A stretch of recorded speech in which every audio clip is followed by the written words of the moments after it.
রানী, তুমি আমাকে ছেড়ে চলে গেলে, এই সন্তান এসে তোমাকে আমার কাছ থেকে কেড়ে নিল। এই সন্তান নিশ্চয়ই অপয়া। আমি ওকে নিজে গিয়ে জঙ্গলে ফেলে দিয়ে আসবো। এ কথা বলে রাজা ছোট্ট রাজকন্যাকে নিয়ে জঙ্গলের উদ্দেশ্যে রওনা দেয়। রাজা রাঘব সেন হিমছড়ি রাজ্যের রাজা ছিলেন। রাজার সুদক্ষ শাসনে রাজ্যে অনেক খুশি ছিল, আর সেই সুখ বেড়ে গিয়েছিল রানী গর্ভবতী হওয়ার পর। কিন্তু রানী সন্তান জন্ম দেওয়ার সময় মারা যাওয়ার পর রাজা কঠোর সিদ্ধান্ত নিতেও দুবার ভাবে না। তুই এখানেই পড়ে থাক, অপয়া মেয়ে। তুই যদি এখন এই জঙ্গলের জন্তু জানোয়ারের পেটেও যাস, তাও আমার কিছু যায় আসে না। এসব কথা বলে রাজা রাঘব সেন রাজকন্যাকে জঙ্গলে ফেলে প্রাসাদে চলে যায়। আর নবজাতক রাজকন্যা কাঁদতে থাকে। রাজকন্যার কান্না শুনে একটা বানর সেখানে আসে।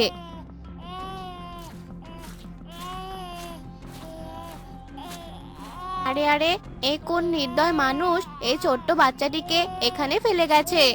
তাদের মনে কি দয়া মায়া নেই নাকি? সত্যি এই পৃথিবীর মানুষগুলো অনেক নিষ্ঠুর। তাদের মনে কি দয়া মায়া নেই নাকি?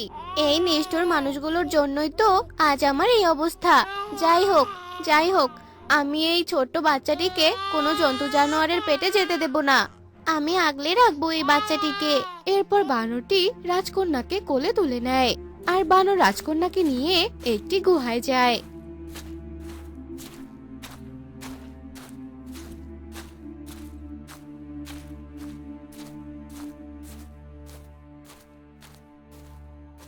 আর সেই বানরটি রাজকন্যাকে সেই গুহায় তার মাতৃস্নেহ দিয়ে বাচ্চাটিকে বড় করতে থাকে। দেখতে দেখতে 5টি বছর কেটে যায়। মা গো, আমি মরে গেলাম গো। হঠাৎ করে আমার মাথাটা এত ব্যথা করছে কেন? মা গো, আমার পেটে ব্যথায় ছিঁড়ে যাচ্ছে। মা গো, আমার মাথা যে ব্যথায় ছিঁড়ে যাচ্ছে। এসব বলতে বলতে মিনা অজ্ঞান হয়ে ধপাস করে মাটিতে পড়ে যায়।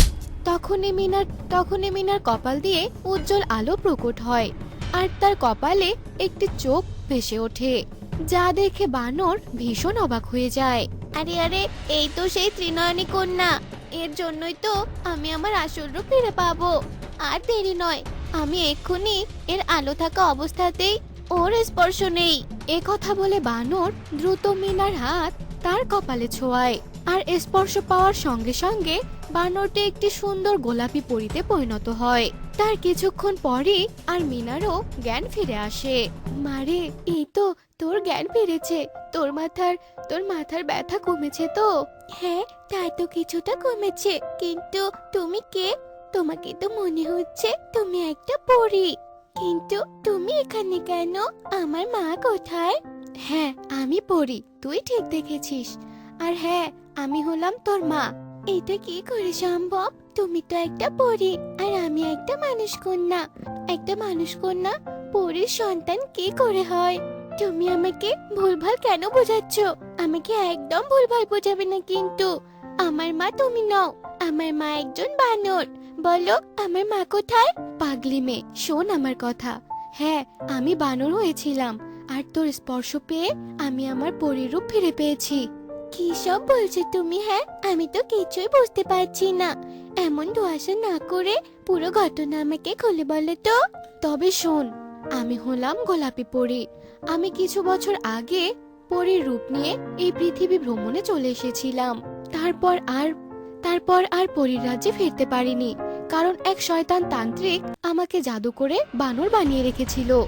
আমি অনেক অনুরোধ করেছিলাম, কিন্তু ওই তান্ত্রিক আমার কোনো কথা শুনেনি। শুধু এটাই বলেছিল, যদি কোনো ত্রিনয়নী কন্যার স্পর্শ পাই তবেই আমি আমার রূপ ফিরে পাবো। আর তখন থেকেই বানর রূপে আমি এই জঙ্গলেই থেকে যাই। আর তার কিছুদিন পরই আমি তোকে এই জঙ্গলে কুড়িয়ে পাই, কারণ তোকেও যে কোনো নিষ্ঠুর মানুষ এই জঙ্গলে ফেলে গিয়েছিল। আর তারপর থেকে আমি তোকে নিজের মাতৃস্নেহ দিয়ে বড় করি। কিন্তু আমি জানতাম না যে তুই সেই ত্রিনয়নী কন্যা। আজ যখন তোর কপালে তৃতীয় চোখ ভেসে উঠেছিল, তখনই আমি তোর স্পর্শ পেয়ে আমার আগের রূপ ফিরে পেয়েছি। আর তুই হলি একজন পূর্ণ শক্তির অধিকারী। তবে তুমি আমার পালিত মা? আচ্ছা পালিত মা, আমি একজন সাধারণ মানুষ হয়ে পূর্ণ শক্তির অধিকারী কি করে হলাম? আর আমার আসল মা বাবা কারা? তুই তোর আসল মা বাবাকে তোর দিব্য দৃষ্টি দিয়ে দেখতে পাবি রে মা। তোর এই দিব্য শক্তি স্বয়ং ঈশ্বর প্রদত্ত রে মা। তাই দেরি না করে তোর নিজের মা বাবাকে দিব্য দৃষ্টি দিয়ে দেখার চেষ্টা কর রে মা। গোলাপি পরীর কথা শুনে মিনা চোখ বন্ধ করে আর তার চোখের সামনে তার বাবা চলে আসে। আমি হয়তো নতুন সংসার পেতেছি গিন্নি, কিন্তু আজও আমি তোমাকে ভুলতে পারি নাই।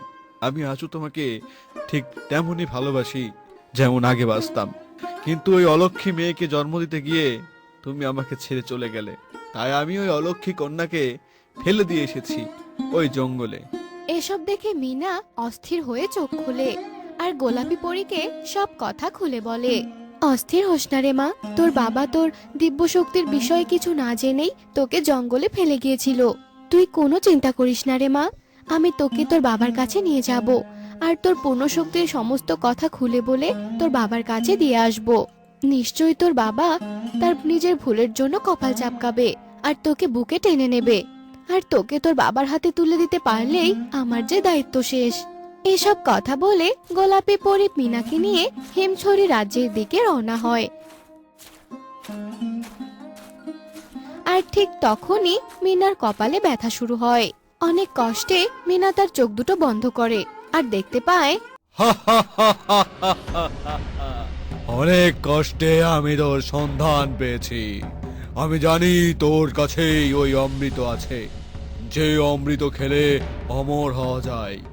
এখন কথা না বাড়িয়ে ওই অমৃতটা আমাকে দিয়ে দে। এই শয়তান, তুই একটা রাক্ষস, তোকে আমি ওই অমৃত কিছুতেই দেব না। তুই দিবি না, তোর বাপ দেবে। তোর পুরো প্রাসাদ আমার কবজায়। তোর রানীকে আমি আমার সাথে চিংললা করে নিয়েছি রে। তুই দিবি না, তোর ঘাড় দেবে। দে অমৃত, দে। রাক্ষসের এমন কথায় রাঘব সেন ভয় পায় না আর সে অমৃত দিতে রাজি হয় না। এসব দেখে মিনা অস্থির হয়ে পরীকে বলে এবং পরী ও মিনা তাদের প্রাসাদে যায়।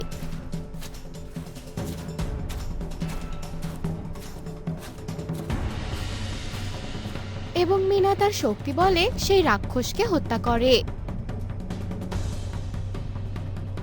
কে তুই মা? কে তুই? আমাকে ওই শয়তান রাক্ষসের হাত থেকে রক্ষা করলি। তোর পরিচয় কি? কোন বাবার সন্তান তুই? সেই বাবাকে আমার যে ভীষণ দেখতে ইচ্ছা করছে রে। নিজে আয়নার সামনে গিয়ে দাঁড়ান রাজামশাই, কারণ এই কন্যার পিতা যে আপনি।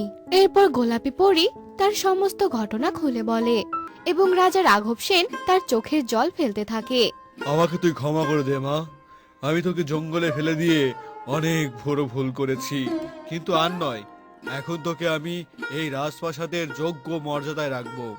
রাজার কথা শুনে গোলাপি পরী সেখান থেকে চলে যায় আর রাজা তার মেয়ে মিনাকে রাজকন্যার মর্যাদা দিয়ে বুকে টেনে নেয়।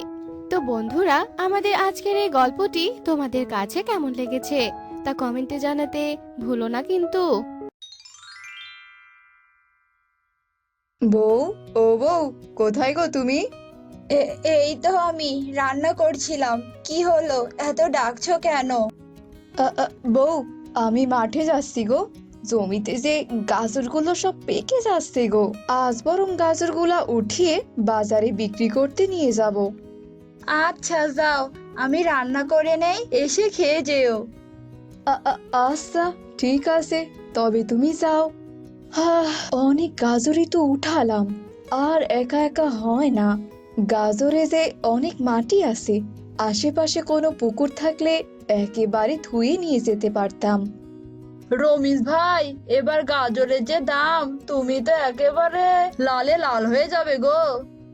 দোয়া করো ভাই, গরিব হয়ে বাচ্চাদের মুখে খাবার না দিতে পারার যন্ত্রণা সেটা যে একমাত্র আমিই বুঝি। এর মতো কষ্ট যে আর আর কিছুই নেই ভাই। হ্যাঁ ভাই, ঠিক কথাই বলেছো। আজকাল জিনিসপাতির যে এত দাম, চাকরিজীবীদের কিছুই করতে হয় না, যত সব কষ্ট পার করতে হয় যে আমাদেরই। ঠিকই বলেছো ভাই।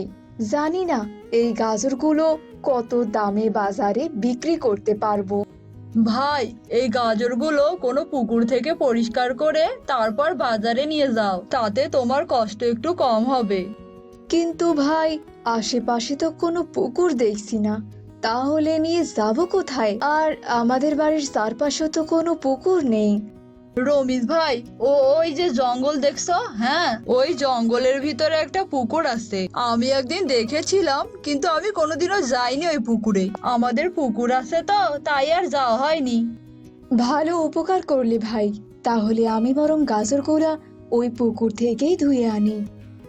আচ্ছা ভাই ভাই, তবে যাও যাও, তবে সাবধানে যেও কেমন? জঙ্গল তো, আমি শুনেছি জঙ্গলের ভিতরে অনেক জিন ভূত থাকে। আরে না না ভাই, আমার কিচ্ছুটি হবে না। আর তুমি তো দেখছি বেশ ভীতু। হ্যাঁ হ্যাঁ, ঠিক বলেছ। আমার একটু আবার ভূতের ভয় করে। তুমি তাহলে যাও ভাই। হ্যাঁ, আমি বাড়িতে গেলাম, আমার আবার অনেক কাজ আছে। আচ্ছা আচ্ছা ভাই, আচ্ছা। আরে আরে, এই তো পুকুরটা পেয়ে গেছি, কিন্তু পুকুরের জল এমন নীল কেন? ধুর, নীল ফিল সে যাই হোক, আমার গাজরগুলো ধোয়া হলেই তো হলো। আরে আরে আরে, আমার গাজরগুলো সব সোনা হয়ে গেল কি করে? এতগুলো সোনার গাজর দিয়ে এখন আমি কি করব? না না, যাই যাই, এগুলো নিয়ে আমি বাড়ি চলে যাই। বউকে গিয়ে বলি, দেখি সে কি বলে। বউ, ও বউ, কোথায় তুমি? এদিকে এসো, আর দেখো দেখো আমি কি নিয়ে এসেছি। ও মা, এত সোনা! এত সোনা তুমি কোথায় পেলে গো? ও গো, তুমি আবার চুরি টুরি করলে না তো? সি সি সি সি বউ, তুমি আমায় এই কথা বলছো? আমায় দেখে কি তোমার এমন মনে হয়? আসলে আমি সেটা বলিনি। আমি তো এত সোনা আগে কখনো দেখিনি গো, তাই আর কি বললাম। আমার যে কি খুশি লাগছে সেটা আমি তোমাকে বলে বোঝাতে পারবো না গো। বউ, সে যে অনেক কথা। শুনবে? শুনবে তুমি? তাহলে শোনো। ওমা তাই? তাহলে তুমি একটা কাজ করো, কালকে আবারও গাজর নিয়ে ওই পুকুরে যাও, আর তারপর দেখো কি হয়। কিন্তু আমার যে ভীষণ ভয় করছে, যদি আবার কিছু হয়।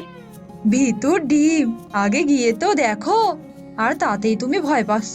তুমি বুঝতে পারছো না, এই গাজর যদি সোনা নিলে কিছু হয় তখন কি করবে? আর সেজন্যই তো আমি আবারও তোমাকে যেতে বলছি। হ্যাঁ, ঠিক কথা বলেছো তো বউ। আচ্ছা, ঠিক আছে, কাল বরং আমি আবার গিয়ে দেখবো। আচ্ছা, এবার খেতে এসো, অনেক রাত হয়ে গেছে। হ্যাঁ গো, সত্যি যদি এই সোনা নিলে আমাদের কিছু না হয়, তাহলে তো আমরা অনেক বড়লোক হয়ে যাব গো। হ্যাঁ হ্যাঁ বউ, তুমি একদম ঠিক কথা বলেছো। আর তখন দেখবে আমরা কত গরিব দুঃখীদের সাহায্য করি। তুমি যাও, এখন ঘুমিয়ে পড়ো, আর আমি এগুলো গুছিয়ে যাচ্ছি। বউ, আমি আমি তাহলে গেলাম। আচ্ছা যাও, তাড়াতাড়ি বাড়িতে ফিরে এসো কিন্তু। আজ তো আবারও যাচ্ছি সেই নীল পুকুরে। জানি না বাবা, আজ আবার কপালে কি আছে। আর না গেলে যে বউ আমায় আস্ত রাখবে না। ও মা, আজ আবার সব সোনা হয়ে গেল। এ কি আজব পুকুর রে বাবা, আমার তো এসব বিশ্বাসই হচ্ছে না। যাই যাই, আজ বাড়ি গিয়ে দেখি, আর বউকে সবটা বলি। দেখি বউ কি বলে। বউ, আরে ও বউ, কোথায় গেলে গো তুমি? আরে এই তো আমি, এভাবে ডাকছো কেন? চিৎকার কি আর সাধে করছি? এই দেখো, আজ আবার কি এনেছি।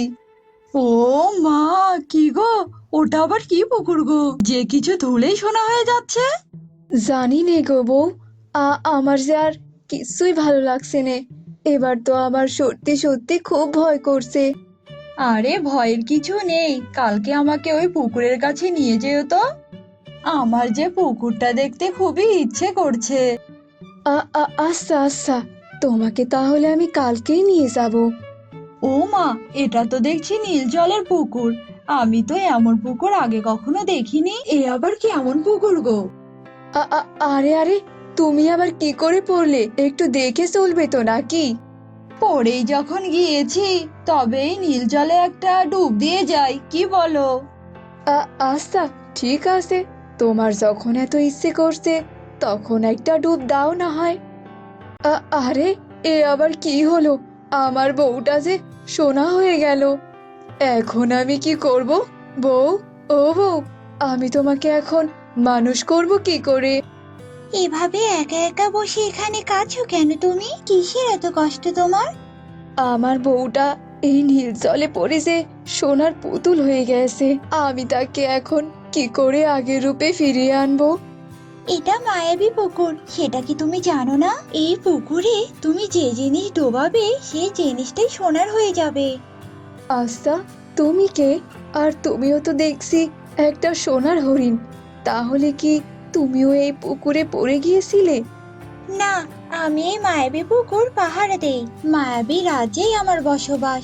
তুমি আবার তোমার বউকে আগের মতনই ফেরত পাবে। তুমি সত্যি বলছো মায়াবী হরিণ? তাহলে বলো না, আমি আমার বউকে কিভাবে আগের রূপে ফিরিয়ে পাবো? বনের ভিতরে বাকুল নামের একটা গাছ আছে। সেই বাকুল পাতার রস দিয়ে তুমি যদি তোমার বউকে গোসল করাতে পারো, তোমার বউ আবারও আগের রূপে ফিরতে পারবে। তোমাকে অনেক ধন্যবাদ হরিণ। আমি আমি এক্ষুনি যাচ্ছি সেই গাছের রস আনতে। শোনো, আমিও চলে যাচ্ছি। তোমরা আর কখনোই পুকুরের কাছে এসো না। তোমাদেরকে এই পুকুর যা সোনা দিয়েছে তা দিয়েই তোমরা সারা জীবন বসে বসে খেতে পারবে। তোমরা যদি আবার ওই পুকুরের কাছে আসো তাহলে কিন্তু তোমাদের বিপদ হতে পারে। না না মায়াবী হরিণ, আমরা আর কখনোই এখানে আসবো না। বউ, তুমি যে আবার আগের মতো হয়ে গেছো। চলো চলো, আমরা আর কখনোই এই নীল পুকুরের কাছে আসবো না। তুমি যদি আর কোনোদিনও আমার কাছে না ফিরতে তাহলে কি হতো বলো তো? পাগল বর আমার, আমি তো সবকিছু দেখতে পাচ্ছিলাম কিন্তু কিছু বলতেই পারছিলাম না। চলো, আমাদের কাছে যা সোনা আছে তা দিয়ে আমরা সারা জীবন বসে বসে খেতে পারবো। আমাদের আর কোনো কিছুরই দরকার নেই। অনেকদিন আগের কথা, পৃথিবীতে থাকা পরীদের মতো লাল, নীল, গোলাপি এবং বিভিন্ন রকমের পরী চাঁদের দেশে বাস করত বলে তাদেরকে বলা হতো চাঁদ পরী। একবার হঠাৎ এক চাঁদ পরী পৃথিবীর ফুলের গন্ধে বিমোহিত হয়ে নেমে এলো পৃথিবীর জঙ্গলে। আর সেখানে এসে ফুলের সুবাসে ঘুরে বেড়ালো ইচ্ছে মতো এদিক সেদিক। আরে, এটাই তো সেই সুবাস যার গন্ধে মাতাল হয়ে আমি এখানে নেমে এসেছি এই পৃথিবীতে। আহা, কি সুন্দর এই ফুল, কি সুন্দর চারপাশ। মনে হচ্ছে যেন বাকি জীবনটা এখানেই কাটিয়ে দেই। এই তো পেয়েছি তোকে। অবশেষে এক চাঁদ পরি ধরা দিল আমার হাতে। উফ, ব্যথা লাগছে তো। ছেড়ে দে, ছেড়ে দে আমাকে বলছি শয়তান। ছেড়ে দেব বলে তোমায় ধরা হয়নি চাঁদ পরি। ওস্তাদ ওস্তাদ, ওটাকে আমার হাতে দিন। কেন ওস্তাদ, ওটাকে আমার হাতে দিন। চুপ, হাদারামের দল। আমি জানি একে তোদের হাতে দিলেই তোরা টুপ করে খেয়ে ফেলবি একে। আর তাহলে তো আমার সাধনা পূর্ণ হবে না। এসব কি হচ্ছে? আমি তো কিছুই বুঝতে পারছি না। আর তাহলে শোন, আমি হলাম ফুলের ভেতরে থাকা দানব। আমাকে শক্তিমান হতে হলে আর আমার পূর্বপুরুষদের জাগিয়ে তুলতে হলে আমার দরকার চাঁদের শক্তি। আর তা কেবল একমাত্র তুই এনে দিতে পারবি। তাই তো তোকে ধরেছি। ঠিক তাই, তাই তো ওস্তাদ এমন সুন্দর মনোমুগ্ধকর ফুলের পরিবেশ করেছেন। ঠিক বলছি না ওস্তাদ? হিরে চাঁদপরি, এবার বুঝলি তো? এবার চল আমার আস্তানায়। সেখানে গিয়েই তোর ব্যবস্থা করতে হবে। হ্যাঁ, তোকে আগে বলেছিলাম দলে মালবি না। এখন দা বলটা জঙ্গল থেকে নিয়ে আয়। আমি ব্যাটিং এ আছি, তোরা ফিল্ডিং এ আছিস। বল তোরাই নিয়ে আসবি। না, আমি যাব না। আমার ভয় করলে তুই ব্যাট দিয়ে মেলেতিস, তুই নিয়ে আয়। আরে, আবার তোদের ঝগড়া শুরু হয়ে গেল। চল, আমরা তিনজনে গিয়ে বল খুঁজে নিয়ে আসি। তাই বললে জঙ্গলে অত ভেতরলে যাবি তোলা? দেখলি তো কাকে সঙ্গে নিতে চাচ্ছিস? আরে হাদারাম, এটা কি আর সুন্দরবন যে এখানে তোর জন্য রয়্যাল বেঙ্গল টাইগার অপেক্ষা করে থাকবে? আহা, চুপ কর দেখি, আমিও যাবো তোদের সঙ্গে। ভালোই ভালোই শোন চাঁদপরি, আজ পূর্ণিমা আর সেই মহেন্দ্রক্ষণ, যে রাতে পূর্ণ চাঁদ উঠবে আকাশে। আর তুই তোর জাদুর দণ্ড দিয়ে সেই চাঁদকে এনে দিবি আমার হাতে। এরপর আমি সেই চাঁদ ভক্ষণ করে আমি জাগ্রত করব আমার পূর্বপুরুষদের। তারপর থেকে আমাদের ওস্তাদ হবে। পৃথিবীর সবচেয়ে শক্তিশালী। এই ফুলের ভেতরে থাকা দানব শাসন করবে গোটা পৃথিবী। মূর্খ শয়তান, তোদের এই আশা কোনোদিনও পূর্ণ হবে না। তাই বলছি, এখনো সময় আছে, ছেড়ে দে আমায়। এত দিমাগ ভুলে যাস না, তুই আমার হাতে বন্দি। এখনো বলছি, সময় থাকতে জাদু শক্তি দিয়ে চারটা আমার হাতে এনে দে, নইলে তোর পরিণাম কিন্তু মোটেই ভালো হবে না। একদম ঠিক। শুনুন ওস্তাদ, একবার কাজ হয়ে গেলে আপনি বরং ওটাকে আমার হাতে তুলে দেবেন। ওটাকে আমি তেলে ভেজে মাছ মাছ করে খাবো। হ্যাঁ, খাবারের কথা বলে দিলি তো খিদেটাকে চাঙ্গা করে। ওস্তাদ, এবার কিন্তু পেটটাকে আর সামাল দিতে পারছি না, এবার তো কিছু খেতেই হবে। হ্যাঁ, সত্যি ওদেরকে নিয়ে আর পারা গেল না। তবে বেশ, চল দেখি কোনো শিকার পাওয়া যায় কিনা। আর ততক্ষণ এই পরীটা এখানেই বন্দি থাকো। আমি পারছি না, কেউ আমাকে বাঁচাও। পৃথিবীতে কি এমন কেউ নেই যে আমাকে বাঁচাতে পারে? কে আছো? আমাকে বাঁচাও, বাঁচাও আমাকে। কে আছো? আমাকে বাঁচাও। এই দাঁড়া, তোরা কি শুনতে পাচ্ছিস? কেউ মনে হয় একজন সাহায্য চাইছে। ওই, আমি তো কোনো শব্দ শুনতে পাচ্ছি না। আসলে তুই থপথমায় রহস্যের গন্ধ পাত, তাই না? খানেও আমার তো মনে হচ্ছে আওয়াজটা এই গুহার ভিতর থেকে আসছে। চল তো গিয়ে দেখি একবার। তার মানে এই গুহার ভিতরে ঢুকবি তোরা? আচ্ছা, তোর ভয় পেলে তুই বরং এখানেই থাক। এই কি অন্ধকার রে বাবা, সাবধানে পা ফেলিস। আরে ওই তো আলো দেখা যাচ্ছে। এ কি, এ তুমি? আর কারাই তোমাকে আটকে রেখেছে? বাঁচাও, আমাকে বাঁচাও তোমরা, নইলে যে এই পৃথিবী ধ্বংস হয়ে যাবে। ওলে মারলে, ওলে বাবালে, ওলে মারলে। এ কি সবুজ, তুই এখানে কেন? তুমি দেখলাম কতগুলো ভয়ঙ্কর দানব এই গুহার মধ্যে এগিয়ে আসছে, তাই তোদেরকে খবর দিতে এখানে এলাম। আর দয়া করলে তল এখান থেকে, নইলে দানবেলা ক্ষতি মেলে ফেলবে আমাদেরকে। লুকাও, লুকাও তোমরা, ও ঠিক বলেছে, দানবেরা খুবই খারাপ। তালহা, সবুজ আর রোহান গুহার এক কোণে লুকিয়ে পড়লো, কিন্তু শয়তানরা গুহার ভিতরে না প্রবেশ করে অন্যদিকে চলে গেল। আর তখন তালহা ও তার বন্ধুরা বেরিয়ে আসে আড়াল থেকে। এবার বলো পরি, কে তুমি? আর কে বা তোমাকে এখানে আটকে রেখেছে? শোনো তাহলে, আমি হলাম চাঁদপরি। চাঁদের দেশেই আমি থাকি, কিন্তু ওই শয়তান দানবেরা আমাকে এখানে আটকে রেখেছে। এতে কি বা তাদের স্বার্থ? ওরা আমাকে দিয়ে চাঁদকে নিচে নামিয়ে ভক্ষণ করবে, আর একবার চাঁদ ভক্ষণ করলে পুরো পৃথিবীর লোকেরা মারা যাবে, আর আর মৃত দানবেরা জাগ্রত হবে। তাই তোমাদেরকে এক্ষুনি চাঁদের দেশ থেকে চাঁদকে লুকিয়ে আমার কাছে আনতে হবে, তাহলে আমি চাঁদ থেকে আবার পূর্ণ শক্তি নিয়ে এই দানবদের মারতে পারবো। কি বলছো এসব? আমি তো কিছুই বুঝতে পারছি না। আর তাছাড়া চাঁদেই বা আমরা পৌঁছবো কি করে? চুপ কর তোরা, যে করেই হোক আমাকে এটা করতেই হবে, নইলে যে পৃথিবী ধ্বংস হয়ে যাবে। তুমি বলো চাঁদপরি, কি করে চাঁদকে আমি তোমার কাছে আনবো? এই যে তালহা, এই না আমার জাদুর কাঠি। এই জাদুর কাঠিকে তুমি শুধু বলবে ঝিলিক মিলিক ঝিলিক চা, তখনই এই জাদুর কাঠি তোমাকে চাঁদের দেশে নিয়ে যাবে। এরপর এই কাঠির সাহায্যে চাঁদকে ছোট করে লুকিয়ে আমার কাছে আনবে। তবে সাবধান, চাঁদ কিন্তু দানবদের হাতে গেলে ভয়াবহ অবস্থা হয়ে যাবে। তুমি একদম চিন্তা করবে না, আমি এক্ষুনি চাঁদকে নিয়ে আসছি তোমার কাছে।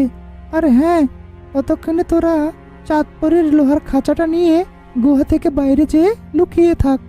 এই বলে তালহা চাঁদপুরের কাছ থেকে জাদুর কাঠিটা নিয়ে দৌড়ে গুহার বাহিরে আসে। এরপরে জাদুর কাঠি উঁচু করে ধরে বলে, ঝিলিক মিলিক ঝিলিক চা, আমায় চাঁদের কাছে উড়ে নিয়ে যা। ঝিলিক মিলিক ঝিলিক চা, চাঁদ এবার ছোট হয়ে যা। ঝিলিক মিলিক ঝিলিক চা, চাঁদ এবার লুকিয়ে যা। এ কি ওস্তাদ, আকাশে তো চাঁদ নেই। আশ্চর্য, চাঁদটা হঠাৎ গেল কোথায়? চল তাড়াতাড়ি ওই চাঁদ পরীকে গিয়ে ধরতে হবে। ওকে ধরলেই সব বেরিয়ে আসবে।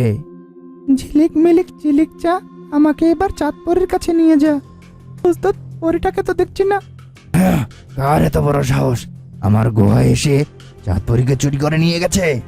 তালহা, এবার দেরি না করে চারটাকে তাড়াতাড়ি আমার হাতে দিয়ে দাও। শয়তানেরা গুহার ভেতরে গিয়েছে, তাই যা করার ওরা আমাকে ধরে ফেলবার আগেই করতে হবে।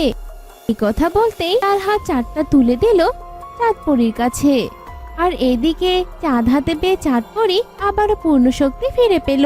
আর সাথে সাথে খাঁচা ভেঙে বেরিয়ে এসে জাদুর কাঠি হাতে নিয়ে বলে উঠল, ঝিলিক মিলিক চিলিক চা, গুহার পথ বন্ধ হয়ে যা। এ কি, গুহার দরজাটা ওভাবে বন্ধ হয়ে গেল কেন রে? না না না, এ হতে পারে না। তোরা ওদিকে গিয়ে দরজাটা খোলার চেষ্টা কর। সে কি ওস্তাদ, আপনি এত শক্তিশালী হয়ে আমাকে গুহার দরজা খুলতে বলছেন? হায় হায় হায়, এ আমাদের কি সর্বনাশ হলো! তবেই ভন্ডের দোষ। দুদিন ওর গোলামি করেছি, তার বিনিময়ে এভাবে বন্দী হতে হলো। মার মার ওটাকে। আরে আরে, ছেড়ে দে আমায়, আমি তোদের বস। ওদিকে দুই ছোট শয়তান মিলে যখন বড় শয়তানকে মারছিল, তখন সে শুধু আহ উহ করছিল। আর তারা সে ভারী পাথর সরিয়ে বের হয়ে আসতে পারলো না। ছোট শয়তান, বড় দানব সবাই গুহার ভিতরে আটকে পড়ে গেল। বেত হয়েতে ওদের বন্দি করার খুব থাকছিল, তাই না? থালা দিবন ওলা নিদেলাই এই গুহার মধ্যে বন্দি হয়ে থাকুক। হা হা হা হা। তোমাদেরকে অনেক ধন্যবাদ। আজ তোমাদের কারণে পুরো পৃথিবী ধ্বংসের হাত থেকে বেঁচে গেল। তোমাদের কারণে আজ আমি শয়তানদের হাত থেকে মুক্তি পেলাম। ভুল বলেছ চাঁদপড়ি, আমরা না, এসব তালহার ক্রামতি। আমার বন্ধু আসলেই গ্রেট। আমিও শুনেছিলাম তুমি মানুষের উপকার করো, কিন্তু আজ তুমি পরিজাতির উপকার করলে। আসলে তালহা, ইউ আর দ্য গ্রেট। হয়েছে, শুধু আমি না, আপনি এই দানবদের মেরে শুধু মানব জাতি না, পুরো পৃথিবীর উপকার করেছেন।